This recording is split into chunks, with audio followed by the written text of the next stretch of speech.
If I could file a class action lawsuit against the TV and movie industry, I would. Growing up, they sold me false hopes about reality, offering misleading portrayals of relationships, families, and society. They filled my head with fanciful ideologies. The meek would inherit the earth, the good guys always win the girl, and hard work invariably pays off. What I would genuinely hold the entertainment industry accountable for is their representation of false idols. They dictated how we should dress and the games we should play, and essentially laid out the trajectory of our lives, impacting my self-perception and the self-esteem that accompanied it. I recognize that litigation against such a vast consortium like TV and film would only waste time and money and embarrassment, inevitably deepening the wounds to my already fragile self-esteem. The essence of self-esteem is not biologically gifted, nor is it something one can purchase. It is subtly taught and often fraudulently arranged, yet it ultimately must be cultivated. Self-esteem is a sense of worth as an individual and the perceived efficacy and competence, all of which consolidate with the brain's medial prefrontal cortex, MPFC, synthesizing life experiences over time to develop one's self-esteem. In conjunction with the two primary constituents of self-esteem, a sense of personal worth and the discernment of individual efficacy, along with the competence to effect change, an internal checklist determines the self-esteem one feels.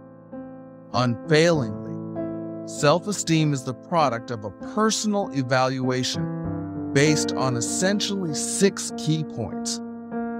1. Personal successes, possessions, and acquired skills achieved through one's abilities. 2. Inherited endowments, such as innate skills, physical appearance, and intelligence. 3. Integrity and morality. 4. A sense of being loved and liked by others. 5. The feeling of personal power and responsibility over one's life. 6. Being an authentic individual worthy of respect, possessing unique value. Self-esteem is fluid. From the early developmental stages of life, the need for acceptance and positive feedback from adults, like teachers and parents, helps a child feel liked and loved. However, during adolescence, the craving shifts towards peer approval, which is perceived as more valuable. For most adults, there is a dynamic shift towards deriving self-worth from within, leading to healthy self-esteem. However, some adults remain tethered to external influencers, dwelling in pseudo-self-esteem. Another reason for low self-esteem may stem from failed attempts to reach goals or meet personal expectations. Personally, my work is deeply intertwined with my self-worth. If I fail to turn a profit or a deal falls through, I internalize it as a personal failure. With these two worlds meshed into one, they significantly impact each other. I've spent much of my life living in the shadows of those who seem to live better lives and striving to meet others' expectations to earn their approval. If others perceive me as likable and lovable, then it must be true. Yet independently feeling that way becomes the struggle in sustaining my self-esteem. This reflects social comparison theory, which involves seeking external approval by comparing oneself to others' capabilities and characteristics. For me, this manifests as feelings of inadequacy in terms of masculinity, physical appeal, normalcy due to mental health, and a perpetual sense of not fitting in. Low self-esteem is perpetuated by a lack of self-appreciation, self-value, and self-acceptance despite external praise, wealth, or friendships, whether in the physical or virtual dimensions. To achieve healthy self-esteem, one must align their self-perception with their values. The brain stores all our beliefs, validated, perceived, or even illogical. Unlearning the knowledge we acquire about ourselves and others can be challenging. The medial prefrontal cortex, MPFC, is primarily responsible for our capacity to understand others and, crucially, ourselves. From childhood, we form self-affirmations, context-independent judgments about ourselves that begin to solidify, becoming contributors to our adolescent development. As the epicenter of low self-esteem, these entrenched beliefs govern our behaviors and thoughts. There's a distinct difference between facts and beliefs. Facts are supported by evidence and possess objective reality, whereas beliefs are subjective opinions shaped by unique perspectives and open to being challenged. The beliefs most closely related to self-esteem are negative core beliefs. These unsubstantiated judgments persist because of our conviction in their truth. Recognizing this is essential for building self-esteem. We must identify and challenge these negative core beliefs, summoning them to account for their prolonged residence in our minds. What proof or empirical evidence justifies these dissenting thoughts that undermine our self-esteem?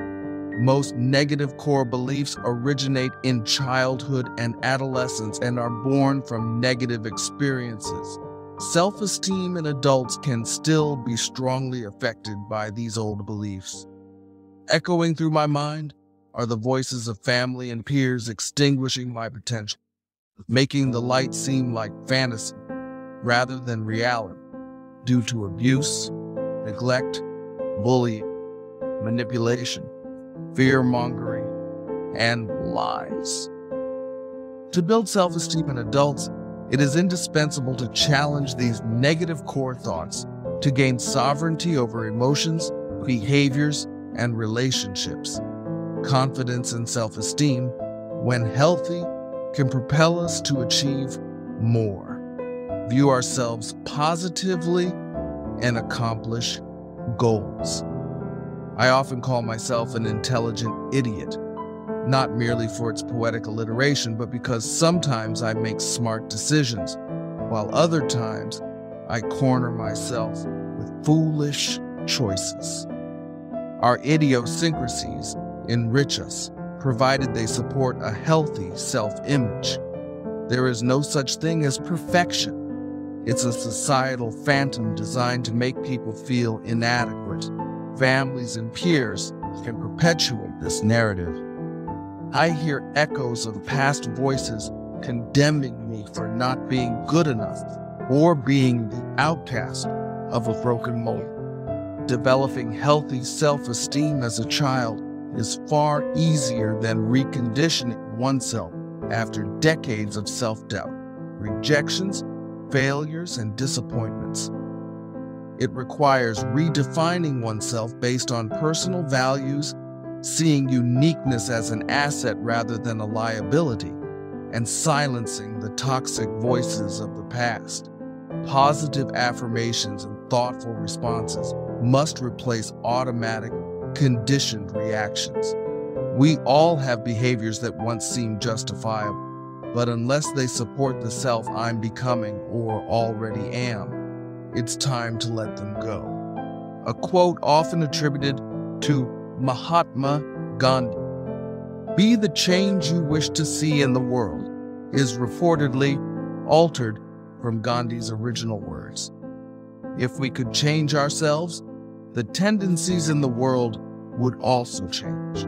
As a man changes his own nature, so does the world's attitude change towards him. We need not wait to see what others do.